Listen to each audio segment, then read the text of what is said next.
if anybody says that the Dormaa stool, existed long before the Ashanti stool, I believe that it is not easy to accept it. It is not correct. Okay. And if it is possible for me to explain, yes, it's possible for me to explain, I would say that, you see, the Ashantis were living together with the Dormaa people. The Dormaa people were living at a place called Suntreso, around Kumasi. And then the today Ashanti people were also living at some miles away, about 10, 20 miles away, within the Bekwai, Esumbenya, Kokofu area. Then the Ashantis moved downwards, upwards. They moved upwards to the area where the Dormaas were staying. The Dormaas were staying with the Kwabre people, the Tafo and Amakom people. And then the Ashantis sought permission from the Tafohene called Kwesi Dompo, and they came to stay there.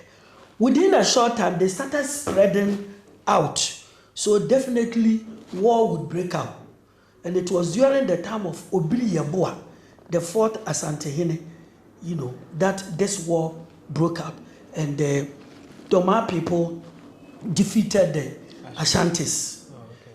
Then at that time, the Asantehene's nephew called Osei Tutu had left Denchira, where he was more or less like a sword bearer, and escaped to Akwemu.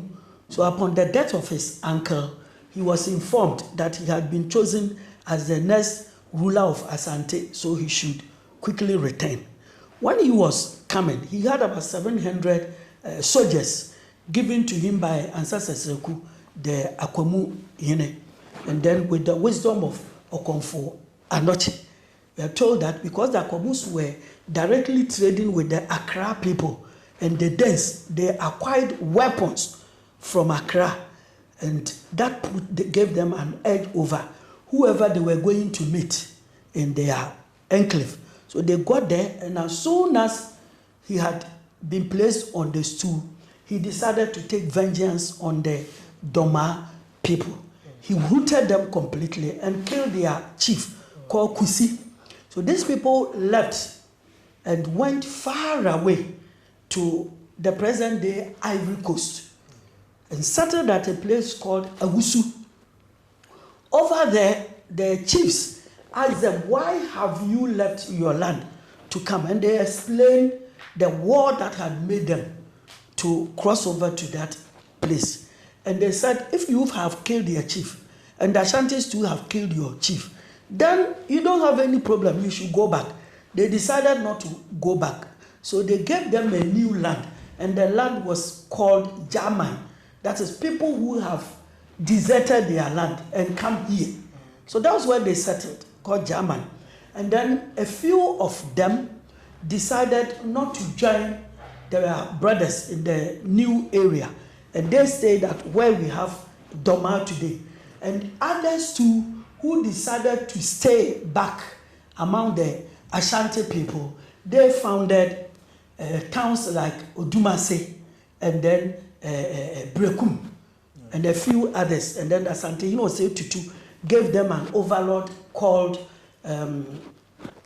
Chiremisikafo. So all those people are Dormaas? They are Dormaa people. Oh. And then a town called Boma in Ahafo, still under Dormaa. But when they left to Germany, they gave Ashantis a hell of problems. In fact, the next king of Ashanti after Osei Tutu, called Opokuwari, had to fight them to subdue them.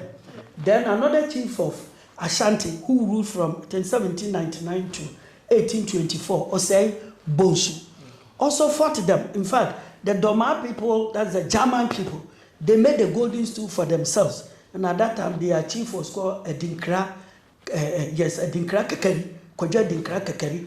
And the war took 15 months before the Ashantis could win. I mean, they killed Edinkra Kakari and took the golden stool from him. So it was only when Ashanti was subdued by the British that they left the Dormaa or German people.